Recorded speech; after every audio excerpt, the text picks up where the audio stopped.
My name is Randall Woodfin. I am a candidate for mayor of Birmingham. All right, thank you. What is your motivation for running for this office? And the short is Birmingham's home. I love home. And I was fortunate enough to come from a big family.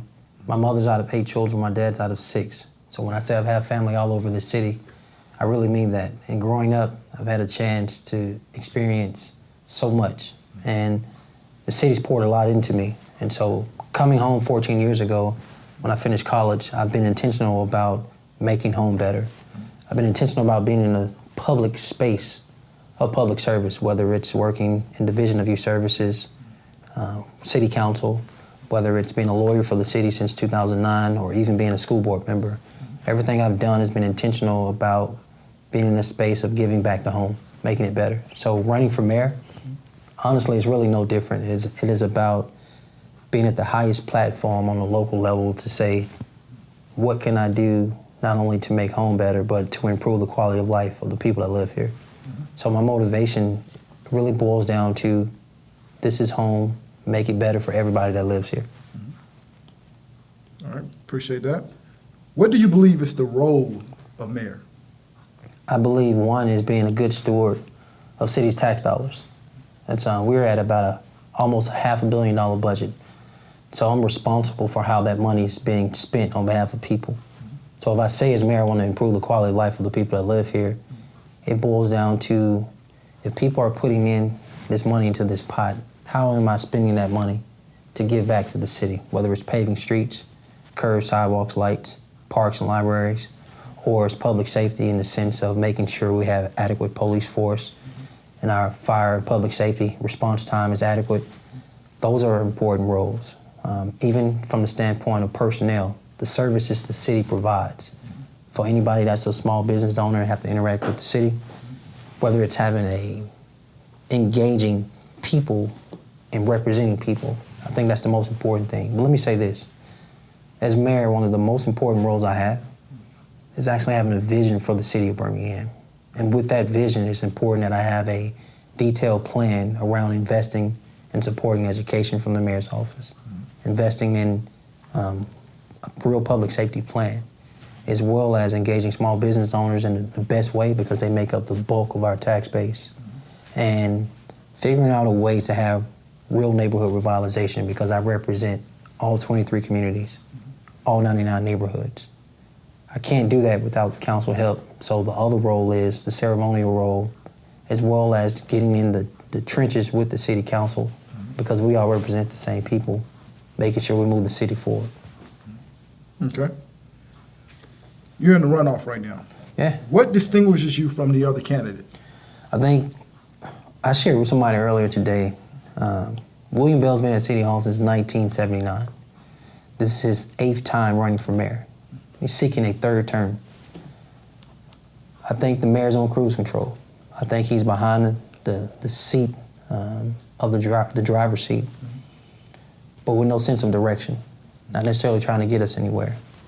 And so my opinion is the difference is my foot is all the way down on the gas pedal with a full sense of urgency to move the city of Birmingham forward. I think that requires a different style of leadership. So another difference is I think we're all on notice that the current mayor refuses to work with the council. We've seen them go from verbal altercations to physical altercations to what I call worse, not talking to each other. We all know the couple that stays with each other but don't talk to each other.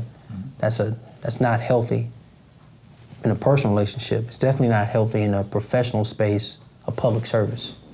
So the difference there is I'm actually willing to work with the council, play in the sandbox well with others, engage them in a way to where I'm intentional about listening to their concerns on behalf of the constituents they represent, and making sure that commitment and that sense of urgency is helping people. So I would say those are 2 of the biggest differences. Okay. Great. How long have you lived in Birmingham, and how would you characterize the city's quality of life, and how should it be improved? So I've lived in the city of Birmingham, I guess since 1981. I'm 36. I was born in Caraway Hospital. Grew up in the neighborhood of North Birmingham. I left twice. Went out to college, of course, but came home. Then I did some campaign work in D.C., but intentionally came home again. So Birmingham is home through and through. Quality of life. I tell people all the time, the city of Birmingham is not defined by downtown's growth. It's defined by its lowest quality of life neighborhood. And for a city made up of 99 neighborhoods, we have too many quality of life issues in those neighborhoods. So if it was a letter grade, honestly, man, a D. And here's the frame. A person, when they walk outside of their home, let's say it's a mother or a grandmother, where she lives, standing on her porch or standing in her front yard, she needs to feel safe. Today, we don't have enough of that. Too many people don't feel safe on their own porch. If she has a child or grandchild, she should be able to walk that child or grandchild down to that neighborhood park. That sidewalk and curb should be walkable. Too many of our sidewalks and curbs are not walkable. When they get to the neighborhood park, the playground equipment, whether it's the swings or the slides, should actually work. Too many of our neighborhood parks have defective playground equipment that doesn't work for children. When it's dark and it's time to come home, the street lights should work. But too many of our neighborhood street lights don't work. So again, that's another safety issue. By the time they actually get home and her child or grandchild is hungry, there's an expectation that access to quality food or healthy food should be in proximity where they live. Well, too many of our neighborhoods are in food deserts and they don't have proximity to healthy food. Well, everything I just named, from feeling safe on your porch, which is public safety, to curbs and sidewalks, in the neighborhood park, and the lights, and I can go on, even giving incentives to bring healthy food to a neighborhood where people live. The mayor has a responsibility and a role to play in making sure those things happen. And that's have failed at a wholesale for the last 7 years. So if it was a letter grade, I would say easily a D. And that's unfortunate though, because too many of our people, whether they live west of 65 or north of Uptown, are not getting the basic services they need from City Hall with tax dollars that they put in on. Okay. Let me ask you this. What will you do to make sure that there is more police presence in neighborhoods to ensure our safety? So that's a really good question. I would say a couple things to that point. City of Birmingham is short currently in policing. And so City of Birmingham has a lot of departments. We have a firefighters department, we have police department, legal department, and all these departments. HR, finance, you can go on with a number of departments. We have public works, etc. And each department, one of the following things I'm about to name, some of these departments too, which is the police is one of these, it's happening. We're either understaffed, overstaffed, or top heavy. The current police department is not only understaffed, at the exact same time it's top heavy, which doesn't even go together, right? The issue that causes is that we have all these special units, et cetera, but we don't have enough police officers manning beats, which means our police response time is not only slow, but that causes a friction as it relates to the opportunity for real community policing, which is building relationships. I've said it before and I'll say it again. Where we are with policing today is no different than the analogy and the example I use of the school. If the first time a teacher interacts with a parent when that child gets in trouble, that's a problem. The relationship and the rapport should be built between that teacher and that parent prior to a child getting in trouble. When y'all think about community policing and how police engage and interact with people on their beat, it's no different. If you're on your beat and you understand community policing, you understand trust, you understand relationships, and you understand communication, then the first time a police officer's interaction with somebody on their beat is not when that person is in trouble. And that is how we get to community policing, because that's through trust and building relationships. But in order to get there, you have to, at a minimum, man up and adequately staff your police department. Okay. I'm going to switch you up a little bit and ask you this question. How do you respond to voters that question your ability to lead the city of Birmingham as mayor, that question your performance as president of the Birmingham School Board? And so there are a lot of rumors out here about my leadership at the school board level, and I think it's important that I remind people what I inherited when I became the board president. I was sworn into my position as a school board member October 22nd, 2013, almost 4 years ago. Prior to being sworn in, the state of Alabama, Department of Education, took over the school system in 2012, well over a year prior to me getting there. SACS, the accrediting organization that gives schools accreditation or not, as it relates to the weight of high school diplomas and governance, put Birmingham City School on probation prior to me being on the school board. Our finances were in shambles, in the red, overstaffed, top heavy. But some other things people don't remember. The prior school board stayed in the paper for the wrong reasons. Not only verbal fights, but even a couple of board members got into a physical fight. A lot of people forget that. All this happened prior to me being on the school board. So being the president those 2 years, here's what we did under my leadership. I helped remove, lead, and guide us from up under state takeover. The School Board Governance Act, not only did we follow, but that's one of the main things, the reasons we were put on SACS accreditation probation.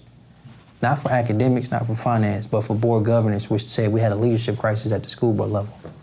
Well, under my leadership, I removed us away from accreditation probation because we embrace and we're committed to board governance, understanding our role and me working with the school board members. Not only did I get our finances right and got us in the reserve, but in 2015, I led an effort that hadn't been done in 20 plus years, which was to get additional local revenue for the school system. Through a tax referendum, it passed before the voters, and now the school system receives $8.6 million in additional local revenue, separate from what the state gives the system, separate from what the City of Birmingham gives the system for the next 20 years to bring back band and arts in all of our K through 5, 6 through 8 schools, as well as put a pre-K class at every elementary school. That's important because we have been losing state funding all these years. All this happened in those 2 years I was school board president. I think a lot of times, though, why people don't see that is because I did it in a very quiet way. I did it by working with the school board members. We kept our heads down, didn't make a lot of noise. So we weren't in the newspaper every day. We weren't on TV for fighting. And people in this city are so used to so much mess. I think sometimes we miss when people are just boring and functional. But you can be boring and functional if you want good governance and if you want an organization to move forward. Now, have we moved the needle on academic performance the way I wanted us to? Absolutely not. Do I take ownership of that? Yes. But you got to crawl before you walk. And every issue I named was an adult issue that literally I had to get off the table prior to just trying to focus on only the academic performance of our children. Now, a lot of people fail to remember the following too. I voted against them firing the superintendent. And we fired the superintendent for no really good reason. We got to get out of the issue or get out of the way of firing superintendents just because. So in Birmingham City School System, the number one issue is the number one issue facing all of our families. It faces our churches, it faces your organization or your business, stability. No organization can survive if there's no stability there. And Birmingham City Schools has been struck with this cancer for years of what I call this merry-go-round and musical chairs of superintendents. And every time I've been a board member, I voted against firing a superintendent because it hasn't gone well for our system. In order for Birmingham City Schools to be successful, it requires stability at the leadership level. A superintendent has to be allowed to stay as long as possible, as long as they're moving the needle forward, to get it right. And no one has been given that chance. I am hoping with the new superintendent, Dr. Lisa Herring, she's given an opportunity because she's a good superintendent. The school system falls up under a school board, superintendent, staff, principals, teachers.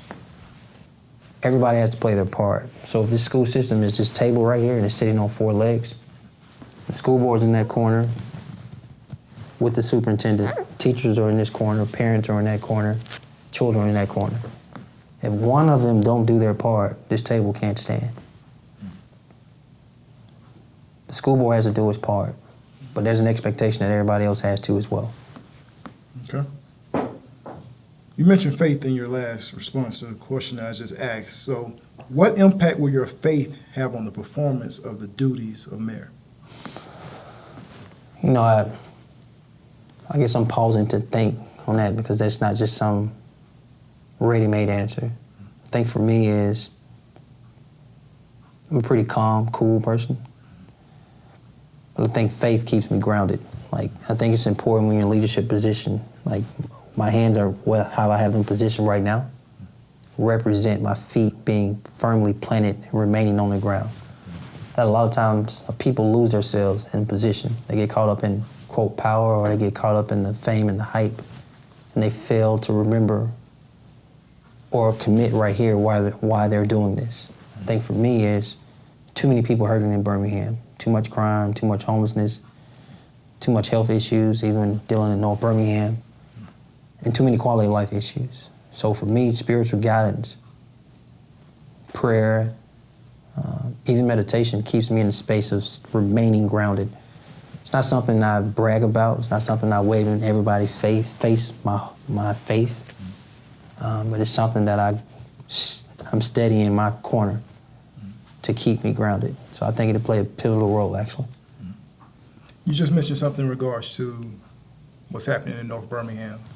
Can you speak to that issue? And Yeah, man, listen,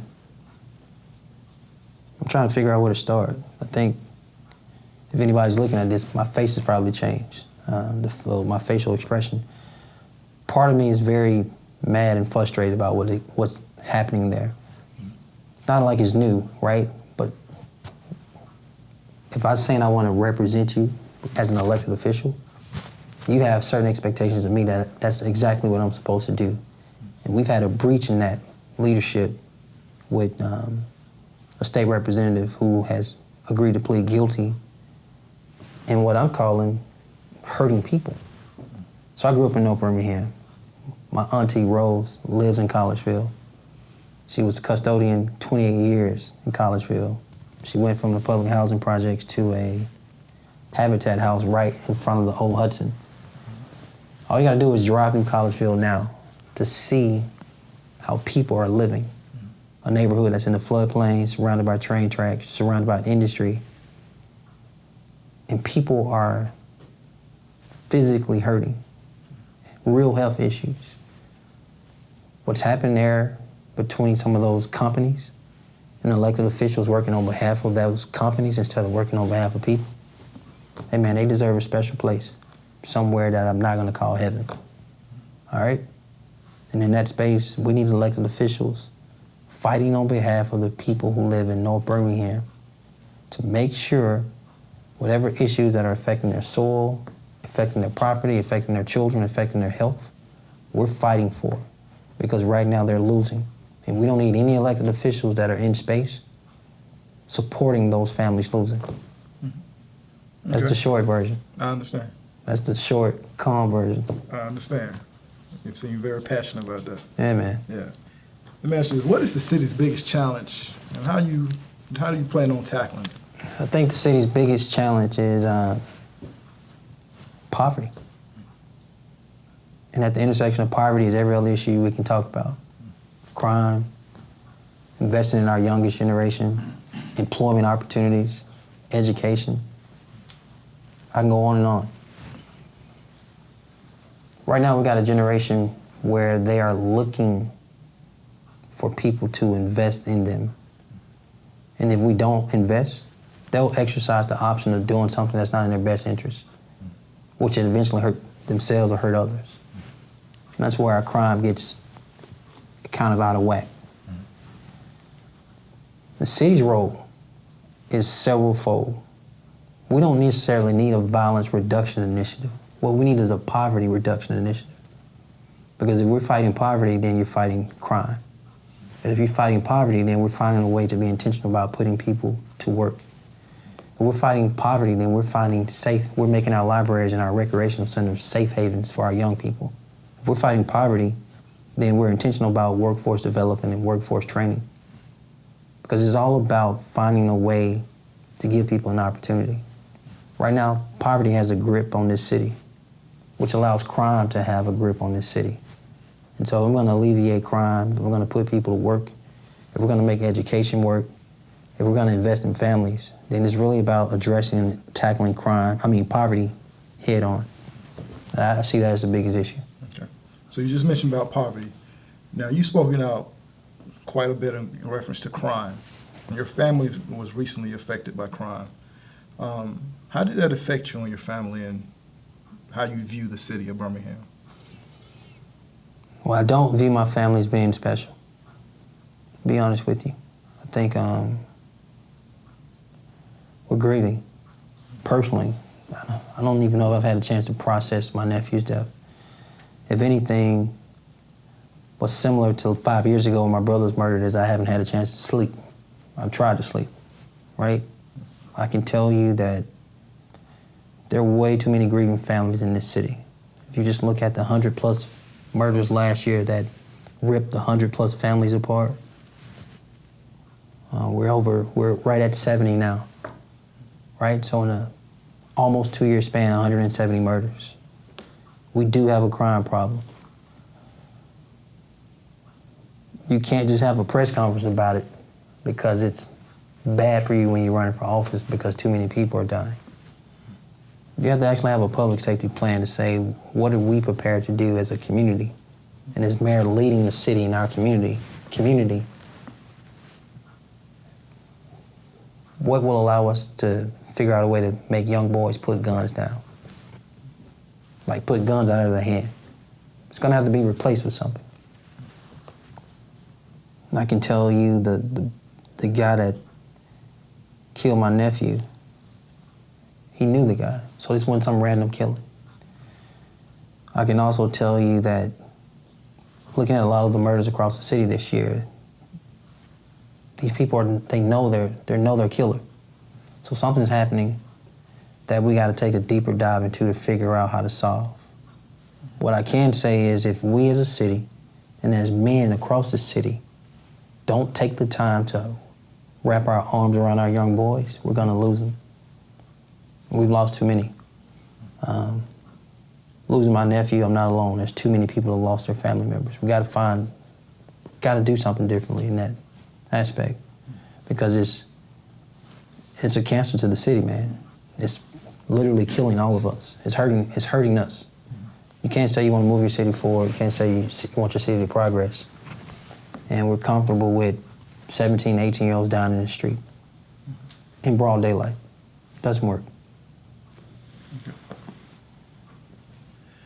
Just switching it up a little bit, what part will you play in bridging the gap between the millennials and their predecessors? That's a really good question. See, man, I talked about being from a large family, but I didn't give you necessarily, I didn't dive into my own, like how I grew up. I grew up in a household, there were never less than 8 people in my house. No exaggeration, never less than 8, 4 generations. Great-grandmother moved in with us, I want to say 1992, so I was 11. And she died at 100, 2001. I got a chance to spend a lot of time with her, like a lot of time with her. My relationship with her taught me 2 things as a child, and I've gone into my adult life. The importance of being patient and listening. She was blind from diabetes the entire time she lived with us. So it was really important to be patient with her and to listen. And why am I sharing that? You hear millennials say all the time people don't listen to them. But you also hear at the exact same time our elders say young people don't listen to us. I'm in a position as mayor to continue to listen to all the generations, Boomer, X, and Y, to tap into their frustrations, to tap into their concerns, tap into their problems and their whatever their issue is. And at the exact same time, whether it's the millennial, the Xer, or the Boomer, to tap into their hope, their dream, and wishes for the direction of Birmingham. And I think my candidacy in being mayor is the bridge. It doesn't represent the bridge. It's the bridge for all the generations to come to the table and say, this what works best for us.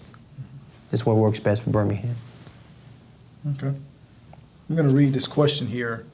It says, according to a report presented by the Community Foundation of Greater Birmingham, along with the Public Affairs Research Council of Alabama from 2000 to 2016, it is reported that there has been 0% job growth in Birmingham. What is your plan to combat this problem? So I read that report. Look, here's the first thing the city can do. We have to go full scale and be intentional about workforce development, workforce training. So when I look at our rec centers, I look at some of the space in there. What if we repurpose some of that space? If people can't come downtown, centralized location, to receive some of that workforce training, we're going to put workforce training throughout the entire city, north, south, east, and west. Second thing we can do is invest more in what I call what's happening in education from 3:01 p.m. to 7:59 a.m. I got my first job when I was 15 years of age. I learned the whole notion of soft skills, customer service, providing the service as a bagger in Western Supermarket. It's 21 years ago. I've been working ever since. But I co-op and I left high school early every day my junior, senior year and got credit hours for working. I think we got to kind of go back to some of that old school of investing in children before they exit high school. And so if they're co-oping their junior, senior year, what it looks like to me, wholesale, is a citywide trade program where we're saying, in addition to when you finish high school, you walk across the stage and receive your high school diploma in your right hand, let's also put some form of workforce certification or trade certificate in your left hand. And what that looks like is if you do not exercise the option of going to college or to the military, you can go straight into the workforce. You can be a lineman at Alabama Power or AT&T or Alagasco. You can be a lineman down at Hyundai, Honda, or Mercedes. Or you can go into carpentry or welding or plumbing, whatever. It is giving those high school children who choose not to exercise college or the military an option where they can go straight into the workforce, as well as some of those young people who are young adults, that workforce development, workforce training in the areas where they live. We start in those two areas. I think from an industry and being intentional about industry and recruitment, job industry recruitment standpoint, we'll be able to grow. Okay. Yeah. All right.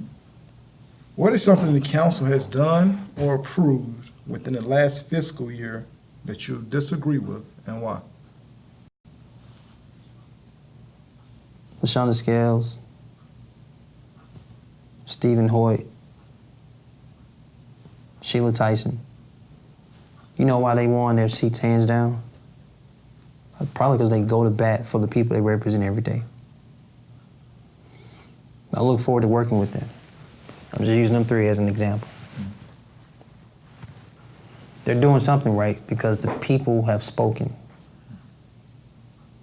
We talk about this mayor-council friction, this mayor-council relationships. And the residents and constituents have said, hey, I am choosing to have my councilor represent me for a third term. Clearly they're saying something different from the mayor. So if the mayor's been touting, y'all gotta give me a council I wanna work with, the residents are saying something different. No, you need to give us a mayor that can work with our council. And I think the election results of Tuesday have made that clear. Good answer. What is your greatest virtue, especially when it comes to leadership? Listening. Look, I've said it. I've said this before. I've said it in another interview. The elected official that does all the talking, it is impossible for them to solve your problem because they're not listening. Take the time to have a person that they want to represent you. In order for you to represent them the way you need to, you have to be able to listen to that person's issue. Too many times what we've seen, even with the President of the United States, this cat does more Twitter and press conference than he does listen to the American people. If he listened to the American people, it wouldn't be a problem. We see it at the state level. We see it at the local level. And people are representing us and all they're doing is talking, talking, talking, talking. Meanwhile, none of the problems the people that they represent have are being solved. Greatest virtue, listening to people, and you can get to a point of tackling their issue. What is your vision and mission for the city of Birmingham? My vision is to improve the quality of life of the residents that live across this entire city in all 23 communities, all 99 neighborhoods. That mission is with that $428 million budget. We allocated it in such a way that we tackle crime through a real public safety plan. We invest in education through the mayor's office with more financial resources as well as support programs. We engage small business owners in a different way who make up 67% of our tax base. And we invest in all 99 neighborhoods to improve the quality of life of those people towards that vision. Mayor Bell recently covered up the Confederate monument downtown. Can you speak to that situation? Yeah, I can. I think, so I got a lot of thoughts. I'm gonna try to see how I can roll all of them out. I guess I'll start with the one that's the easiest. I think Mayor Bell covered that up because that was a political move, political stunt, I guess to get points on the eve of an election. The issue with that is if he's been at City Hall since 1979, between City Hall being in that corner of Lane Park as a county commissioner, being at the courthouse on this park, that means he's walked across and seen that monument for 39 years. Why cover it up on the eve of an election? So even if it's in response to what happened in Charlottesville, be bold, go all the way. Tear the whole statue down, send Governor Ivey a check, go on about your business, don't do a press conference or press release. First thought, I guess that's 2001. The second thought is this. There are real race issues in our city.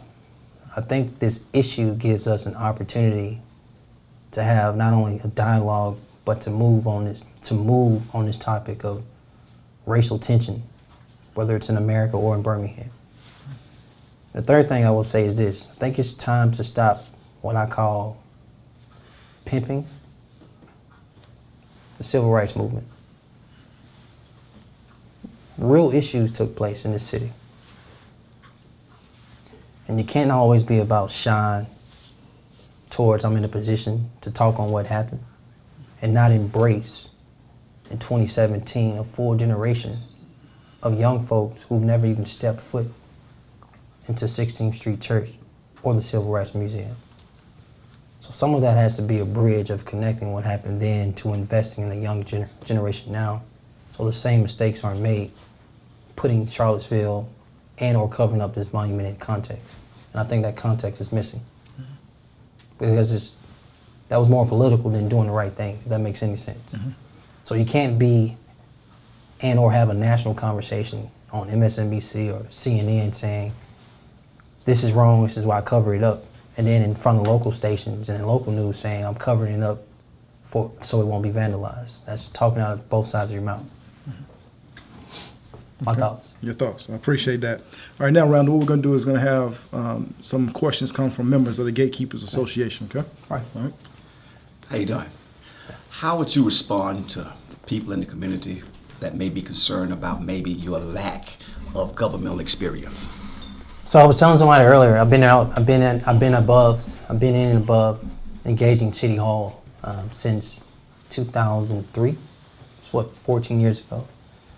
I've been a lawyer for the City of Birmingham since 2009, where issues around code enforcement, contracts with the city, litigation, crime, criminal law, and every other issue facing the City of Birmingham since 2009, I've been in front of. Being a current elected official on the school board, dealing with almost $300 million budget, the City of Birmingham's budget is $428 million. So I've been in the space of public service, not necessarily as an elected official, or even as an elected official. Here's the short answer. I've been a lawyer for the city since 2009. Been a school board member since 2013. Being around City Hall since 2003, 14 years ago, has not prepared me in the space of public service. I don't know what is. I will say this. The current administration will try to frame this race over the next 36 days of experience versus inexperience. My response to that is the following. The current administration experience has gotten us an increase in crime and an increase in poverty. The current administration's experience has gotten us a mayor that's gone from verbal altercation with the council to physical altercation to the council to no longer working with or talking to the council. The current administration through experience has gotten us an abuse, negligence, and waste in how our tax dollars are being spent. And I can go on and on about what the current experience has gotten us. But the truth-rooted thing it's gotten us, this experience has not improved the quality of life of the people that live in the city of Birmingham and all 99 neighborhoods. That experience does not work for the direction of the city of Birmingham. And not only do I totally reject it, but it seems like 60% of the voters rejected that experience Tuesday. Not just in voting for me, but for the other 10 candidates that ran against William Bell as well. Okay, appreciate that. Hi, Randall. My question is, what is your take on charter schools, and what are we going to do about our school system that we currently have? Really good question. Again, this is another topic that is being framed with a lot of misinformation and flat out lies. I'm gonna be totally honest with you as it relates to charter schools and how I feel about charter schools. I believe charter schools are wrong as it relates to how they're framed. I believe charter schools create a separate and unequal situation. In the city of Birmingham, we have this mentality where we can abandon the school system, decommit to the school system, blame everything on teachers, and then expect for it to get better. So what I'm tired of is people beating up on Birmingham City Schools. I'm tired of the people that have the biggest problem with Birmingham City Schools have decommitted to and abandoned the system. We're not going to solve educating our children with charter schools. We solve educating our children if the adults, not just the superintendent, not just the school board members, but all the adults in the city of Birmingham commit to investing in our children. It's the only way we're going to move the needle in educating our children.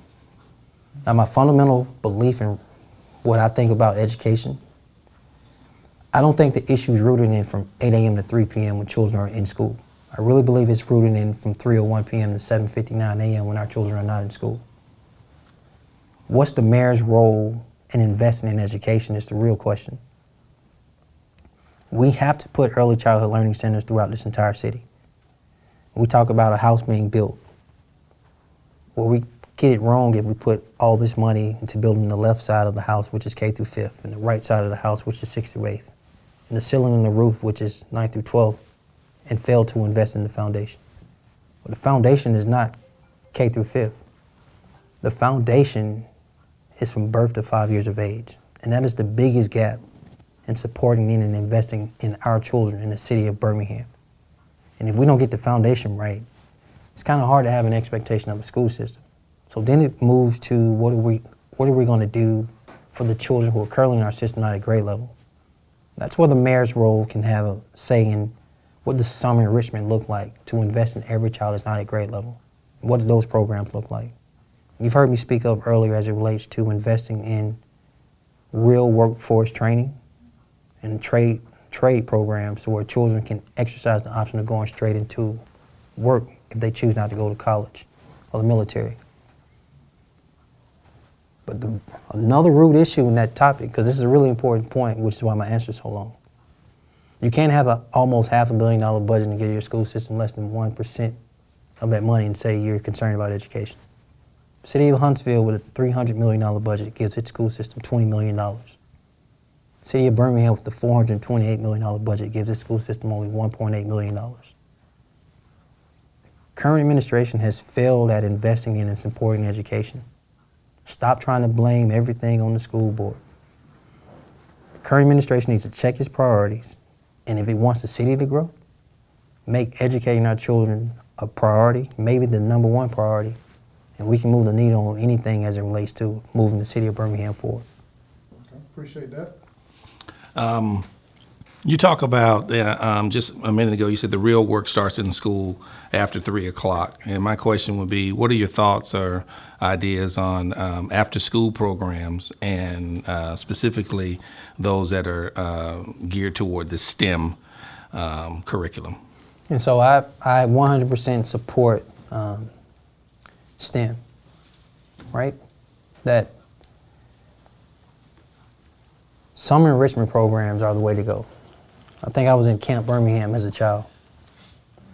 It wasn't only social, but you got some academic rigor with that as well. What we currently have in the city of Birmingham as it relates to our children and educating our children, too many children are not at grade level. So we're going to need a more robust, intense program that's incentivized, that will parents want their children to attend.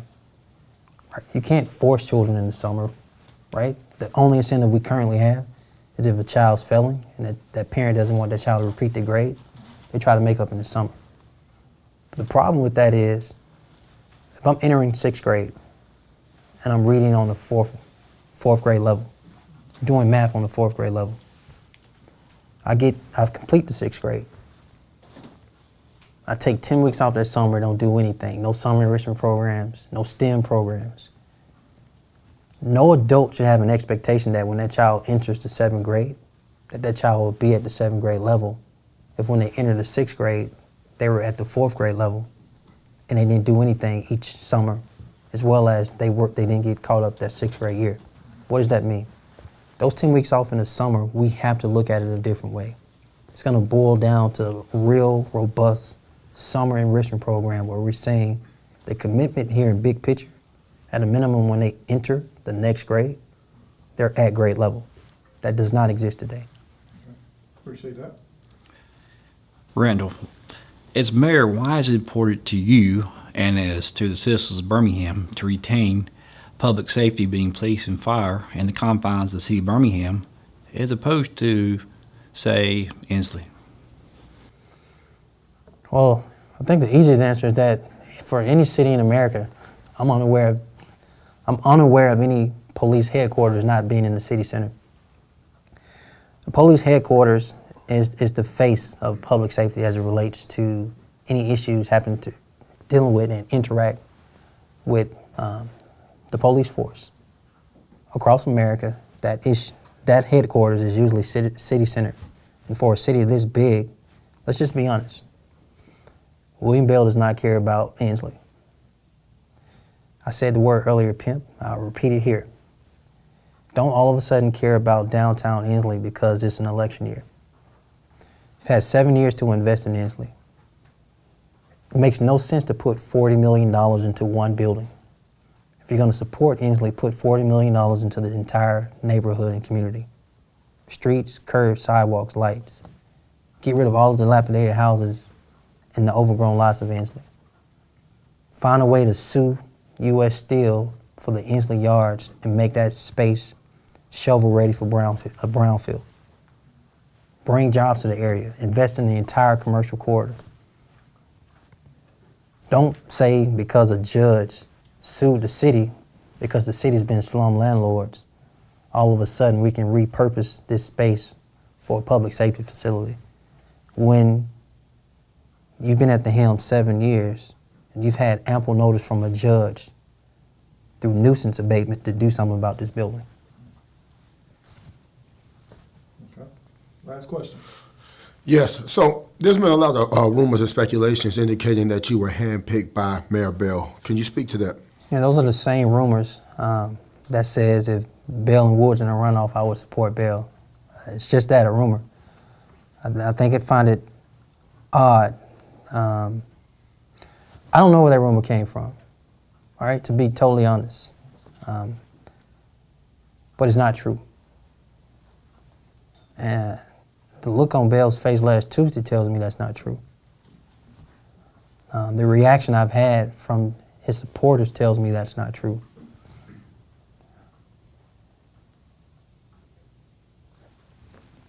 You can't control everything in the city of Birmingham. And what I mean by that, the current administration has a way of trying to put its hands in everything. Well, the truth is this. I was approached by the current administration from at least 6 different people not to run. I was offered at least 3 different things not to run. But I don't believe in selling my soul. I don't believe in asking for permission to do the right thing. And sometimes you have to jump off the porch. I think in the space where we are now, the people have spoken. Clearly, if I was handpicked by the mayor to run against him, which makes no sense, it wouldn't be to be the top vote getter in an election. That I'm still trying to actually make that make sense, but it doesn't. But apparently there's another rumor out there now that I'm supporting him in the runoff as well. Well, let me just say this.